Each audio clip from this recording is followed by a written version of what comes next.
Good evening. मैंने आपको थोड़ा सा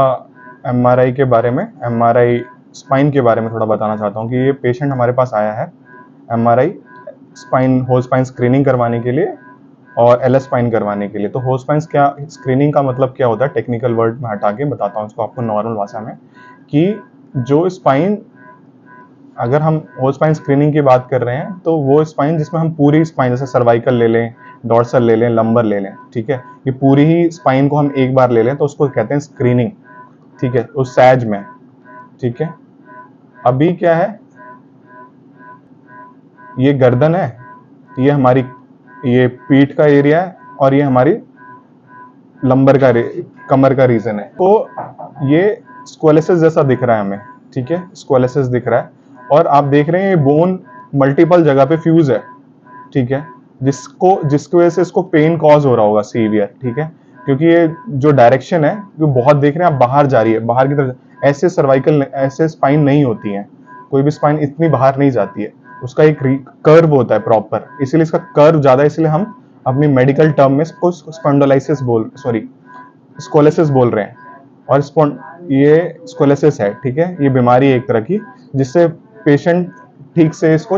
ये उबड़ की तरह निकला रहता है, ऊपर की तरफ निकला रहता है और झुक के चलता है इसमें पे। तो हमें हमेशा अवॉइड करना है कि हमें झुक के नहीं चलना है। अगर हम ज्यादा झुक के चलेंगे तो ऐसी ही हमारी कमर बाहर की तरफ आ जाएगी। तो हमेशा झुक के नहीं रहना, झुक के नहीं रहना है,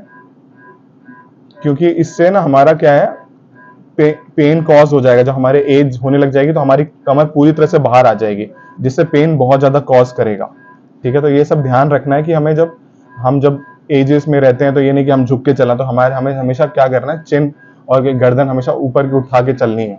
कि जिससे बहुत उठा एक्सटेंड करके नहीं, नॉर्मल, ये नहीं कि सर झुका के चल रहे हैं, जिससे ही हमारा क्या कहता है, और पूरे दिन भर बैठने वाला काम नहीं करना, जिससे क्या कहते हैं ये पूरे बाहर आते हैं, इसलिए इसको पेन हो रहा है। और ये तब नहीं शो करता है, ये कुछ टाइम के बाद, जब हम धीरे धीरे जब एज फैक्टर्स आने लग जाते हैं, तब ये कमर हमारी इस तरह शो होती, बाहर आ जाती है, ठीक है। कुछ तो ये जेनेटिक्स होते हैं, कई बार जैसे आदमी पैदा हुआ ही तो जेनेटिक्स ही है, जेनेटिक्स होते हैं। कुछ होता है जो जेनेटिक्स का मतलब जो पीढ़ी दर पीढ़ी आते हैं, मतलब माँ बाप से बच्चे में आए, बच्चे से फिर उसके बच्चे में चले गए, तो वो जनरेशन टू जनरेशन होती है, ठीक है। कुछ जो होता है कि हमारी एक्टिविटीज की वजह से होती है, जहाँ पे अपने आप को ध्यान नहीं रखते, तो हमेशा अपने आप को प्रॉपर ध्यान रखना है, अपने स्पाइंस के ध्यान रखना है, कभी वेट ज्यादा नहीं उठाना है, झुकना ज्यादा नहीं है, झुक के ज्यादा काम नहीं करना है, ठीक है, ज्यादा हैवी वेट नहीं उठाना है, ये सब ध्यान रखना है जितना हम। और जब हमें ये अगर हम में पेन हो भी रहा है, अगर फर्स्ट स्टेज पे अगर पेन वेन हो रहा है, तो हमें जल्दी डॉक्टर के पास जाना है और अपने आप को दिखाना है, नहीं तो ये अगर आप ज्यादा स्टेज में आ जाएंगे तो उसके बाद वो ट्रीट के भी लायक नहीं होगा और फिर उसका कोई फायदा नहीं है, फिर वो सर्जरी ही हो सकती है,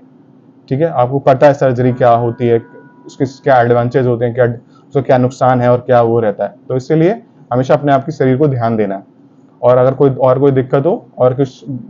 आपको जानना हो तो आप मुझसे पूछ सकते हैं। उसके लिए धन्यवाद देखने के लिए।